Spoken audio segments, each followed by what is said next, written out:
కేవలం 3 అక్షరాలు. అవును, మూడే అక్షరాలు ఒకరి ప్రాణాన్ని కాపాడగలవంటే నమ్ముతారా?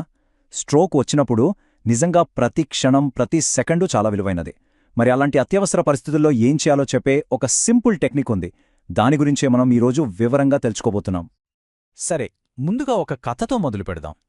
ఇది కల్పిత కథ కాదు, నిజంగా జరిగింది.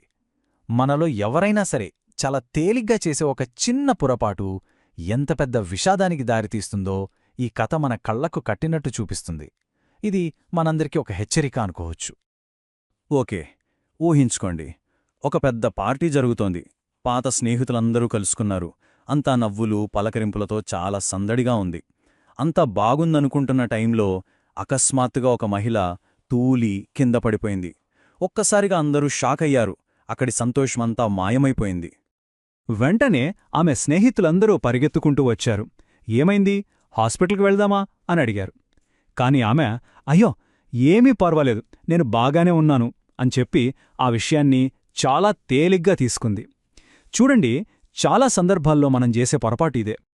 ఆమె అలా చెప్పేసరికి అక్కడున్నవాళ్లందరూ కూడా, అవున్లే, కొత్త చెప్పులేసుకుంది కదా, అందుకే జారిపడి ఉంటుంది అని వాళ్లకు వాళ్లే సర్ది చెప్పుకున్నారు. చూసారా, ఎంత ప్రమాదకరమైన ఒక హెచ్చరికని ఎంత తేలిగ్గా పక్కన పెట్టేశారో. దీనివల్ల అసలు సమస్య ఏంటో ఎవరూ గుర్తించనేలేదు. సరే, ఆమెను పైకి లేపారు, కొంచెం శుభ్రం చేసి తినడానికి ఒక ప్లేట్ ఫుడ్ ఇచ్చారు. ఆశ్చర్యంగా ఆ తర్వాత రోజంతా ఆమె అందరితో కలిసి మామూలుగానే నవ్వుతూ మాట్లాడుతూ గడిపింది. దీంతో అందరూ హమ్మయ్యా, అంతా సర్దుకుంది అనుకున్నారు. కాని వాళ్లకు తెలీదు అసలు ప్రమాదం అప్పుడే మొదలైందని. అవును, పైకంతా నార్మల్గానే కనిపించింది, కాని లోపల ఒక పెద్ద ప్రమాదం పొంచుంది. మరి ఆ సంఘటన అసలు స్వరూపమేంటి, దాని ముగింపు ఎంత విషాదకరంగా ఉందో ఇప్పుడు చూద్దాం. అదే రోజు సాయంత్రం ఆమె భర్త నుండి పార్టీలో ఉన్న స్నేహితులకి ఒక ఫోన్ కాలొచ్చింది. ఆమెను హాస్పిటల్కి తరలించారని, సాయంత్రం 6 గంటలకామె చనిపోయిందని చెప్పారు.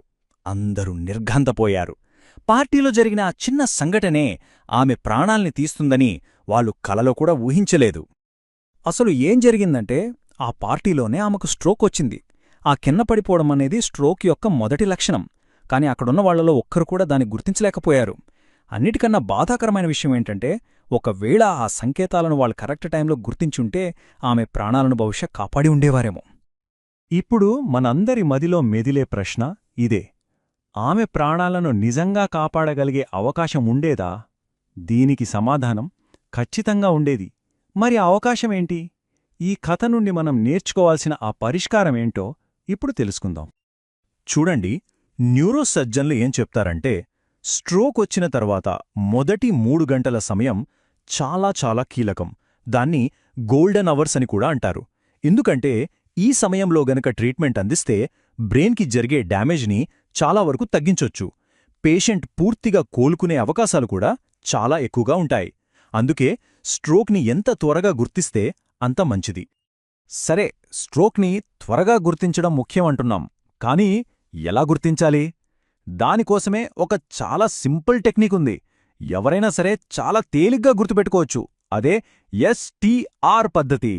ఈ 3 సింపుల్ స్టెప్స్తో ప్రాణాలను కాపాడొచ్చు. ఓకే, ఈ STR అంటే ఏంటో ఇప్పుడు వివరంగా చూద్దాం. ఫస్ట్, S అంటే స్మైల్, అంటే చిరునవ్వు. స్ట్రోక్ వచ్చిన వ్యక్తిని నవ్వమని అడగాలి. వాళ్లు సరిగ్గా నవ్వలేకపోతే, అంటే వాళ్ల ముఖం ఒకవైపుకి వంగిపోయినట్టు అనిపిస్తే అది ఒక లక్షణం. నెక్స్ట్, T అంటే టాక్, అంటే మాట్లాడటం. వాళ్లని ఈరోజు వాతావరణం చాలా బావుంది లాంటి ఒక సింపుల్ వాక్యం చెప్పమనాలి. వాళ్లు మాట్లాడేటప్పుడు మాట తడబడినా లేదా ముద్దగా వస్తున్నా అది రెండో లక్షణం. ఇక ఫైనల్గా R అంటే రైజ్, అంటే పైకి ఎత్తడం. వాళ్లని 2 చేతులు పైకి ఎత్తమనాలి. స్ట్రోక్ వల్ల ఒంట్లో ఒకవైపు బలం తగ్గిపోతుంది. కాబట్టి ఒక చెయ్యి వాళ్ల ప్రమేయం లేకుండానే కిందకి జారిపోవచ్చు. ఈ 3 టెస్టులు చూడటానికి చాలా సింపుల్గా ఉన్నా చాలా పవర్ఫుల్. ఈ STR పద్ధతితో పాటు మనం గమనించాల్సిన ఇంకో ముఖ్యమైన లక్షణం కూడా ఉంది. అదేంటంటే, అనుమానం ఉన్న వ్యక్తిని నాలుక బయటపెట్టమనాలి. ఒకవేళ వాళ్ల నాలుక ఒక వైపుకి వంగి ఉన్నా సరే, అది కూడా స్ట్రోక్కి ఒక బలమైన సంకేతం కావచ్చు. ఒక్క విషయం బాగా గుర్తుపెట్టుకోండి. మనమిప్పుడు చెప్పుకున్న లక్షణాల్లో ఏ ఒక్కటి కనిపించినా సరే ఒక్క క్షణం కూడా ఆలోచించొద్దు.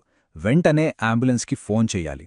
అంతేగాదు, మీరు గమనించిన లక్షణాలన్నిటినీ వాళ్లకి క్లియర్గా చెప్పాలి. ఎందుకంటే ఇక్కడ ప్రతి సెకను మనకు చాలా ముఖ్యం. సరే, ఇప్పుడు మనకు స్ట్రోక్ లక్షణాలను ఎలా గుర్తించాలో తెలిసింది. ఇది చాలా మంచి విషయం. కానీ ఈ సమాచారాన్ని మన దగ్గరే ఉంచుకుంటే సరిపోదు. దీన్ని అందరితో పంచుకోవడం కూడా అంతే ముఖ్యం. ఎందుకంటే ఒక చిన్న షేర్ ఒకరి ప్రాణాన్ని నిలబెట్టగలదు.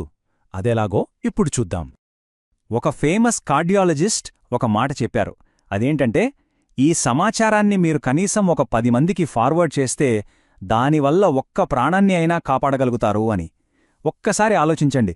ఎంత సింపుల్గా అనిపిస్తోంది, కాని ఎంత పవర్ఫుల్ మాట ఇది. ఈ ముఖ్యమైన విషయాన్ని అందరి దృష్టికి తీసుకురావాలని నేను నా వంతు ప్రయత్నం చేశాను.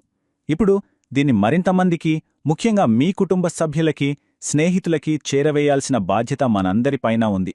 గుర్తుంచుకోండి, ఇది కేవలం ఒక మెసేజ్ ఫార్వర్డ్ చేయడం కాదు, అవసరమైనప్పుడు ఒక ప్రాణాన్ని కాపాడే ఒక గొప్ప అవకాశం. చివరగా ఒక మంచి మాటతో ముగిద్దాం. మనం ఎవరికైనా ఒక గులాబీ పువ్విస్తే ఆ పువ్వు వాసన మన చేతికి కూడా అంటుకుంటుంది కదా. ఈ జ్ఞానాన్ని పంచుకోవడం కూడా అచ్చం అలాంటిదే. మనం చేసి ఈ చిన్న మంచి పని, దాని ప్రభావం మన జీవితంలో కూడా ఉంటుంది. జాగ్రత్తగా ఉండండి, ఆరోగ్యంగా ఉండండి.